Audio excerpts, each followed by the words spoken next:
Hello, my loves, and how are we doing? Straighten up my shirt. Welcome to EQ with Jah. So, okay, I was talking to a friend the other day, and they were asking me, like, Juan, you talk a lot about like soulmate and twin flames and divine unions and all this different stuff. Because, there's a lot of words we use, but we don't take the time to explain them and give like tangible, actual examples of what they are. So, I came up with something that I think is pretty ingenious, actually. It's so simple. No diagrams, none of that. I'm going to explain to you what a soulmate is, what a twin flame is, and what a divine union is with these two hands. Are you ready? Okay. Simple explanation. This is your hand, right? Let's just go with the left hand. This is what? The back side. We're going to call this the back side of your hand, the top side of your hand, the outside of your hand. Those are all these names for this. Then we have this, inside of the hand. Whatever you want to call it, whatever you want to tag to it. But duality, what is duality? Duality is the contrast, that very small contrast right between here where it blends between my white and the brown. That line is the duality that mirrors them. So if you thicken that line, my hand now represents the duality of my left hand, the duality of my back side and my front side, however you want to look at it, or my back side and my front, however you want to look at it. The point is that my hand represents a twin flame relationship. You know what I mean? These are the ones when we're like, oh, well, I'm tall, so they should be tall. I'm this, so they should be this. I look like this, and they should look like this. Like we're picking and choosing from a smorgasbord. This is a twin flame, because twin flame relationships are usually primarily based on, do they match what I want physically? Okay?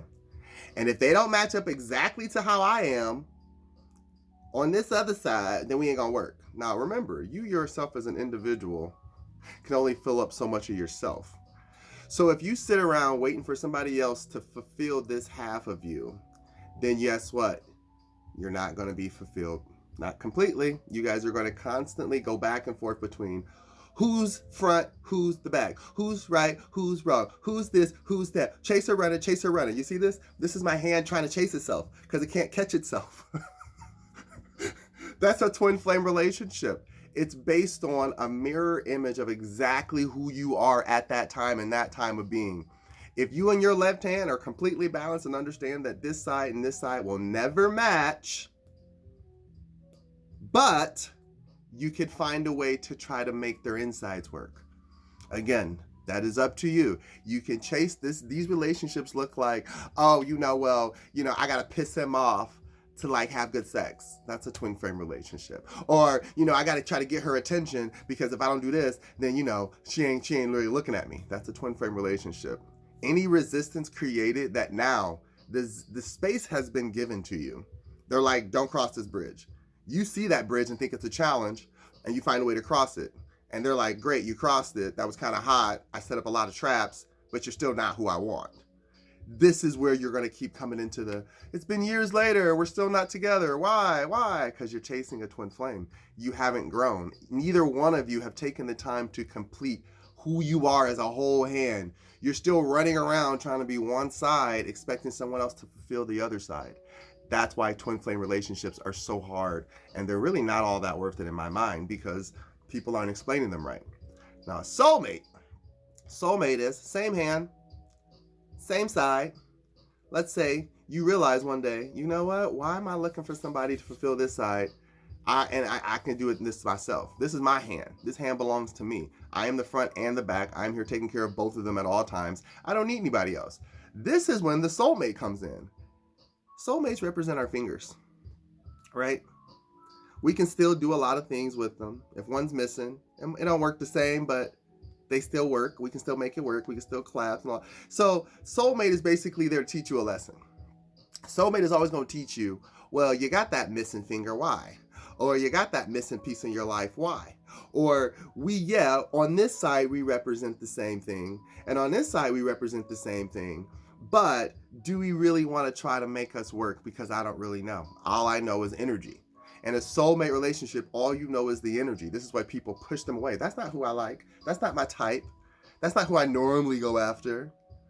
But your energy's aligning, you're getting along, you're clicking, they make you laugh, you make them laugh, you guys enjoy each other's time. The sexual chemistry starts to build up, and after a while, it's not a physical type. Now it's about the emotional type. So when you're able to get to know someone based on spirit and energy alone, not being at your physical type, like you start out as friends, and then out of nowhere you become lovers. That's where you transcended your twin flame relationship. Because everyone goes out and says, this is my type, this is what I like, and they chase it. Then they realize, okay, that's a type, not a person. Okay, I need to seek energy that balances mine. Okay, perfect. Now you find energy that balances yours. Remember, in a soulmate relationship, you both on the outside completely whole people, or at least it seems. Your world is completely fine. You're not really worried about too much on the outside looking in. You guys are great. But emotionally, you both know that you're aligned, but you're still lacking something on the outside. Now let's make this make sense. If you're both two soulmates, emotionally working on the same stuff, who's working on the outside shit? Somebody got to work on the outside. I mean, y'all can work on the inside at the same time if you like, but somebody has to still work on the outside. And soulmates will say, how about we both work on the outside together and then work on the inside together? Because that's what soulmates do. They find balance, peace, harmony, whatever. I'm just making all my hands. The point is they find the balance that they allow themselves to need. This is why a soulmate is good, because a soulmate's like, no, let's just keep each other happy and find a happy medium. It's like, yeah, let's do that. Okay. So that's the soulmate. The soulmates, they know they have to work together to make the whole hand work. You understand? So that's even a better analogy. You can still use the fingers if you want to, but the main point is the basis of our relationships is the fist, the hand. And then from this little seed grows everything else. We can look at the outside world and see how it's different and think it's beautiful and want it, but we have to know why it operates the way it does and what the purpose and function of it's truly for. So now that you see the twin flame, it's a stark contrast. We mix twin flame up with soulmate, and we mix soulmate up with what I call you ready? The divine union. This is what we talk about. Okay, so the twin flame's there to teach you about duality and contrast. The soulmate is there to teach you about polarity while you're still living in that duality. Keep up. The divine soulmate, bam! There's a whole nother fucking head. What? Wait, we both got our sides, our back sides. We both got our front sides. We both got our front sides and our back sides. We both have all of our fingers. We're both fully functional, and we know what to do. But guess what? There's still that polarity. With divine unions, there's a huge polarity. And this is what we define as the as above, so below, or the yin and yang and all that. Because when we're in the twin flame, think about that. There's that little in the yang and the yin, there's the white and the black dot. Within that represents your twin flame, because within that you think like, oh, here's a contrast to what the world around me is. Around me, the world around me is dark, so I need to go with the light. Or the world around me is light, so I need to go with the dark. This is what we do. Light, you see, light, dark. And then we realize, wait, this is only part of it that's inside of me. We're going to finish part 2 in just 2 seconds. Be right back.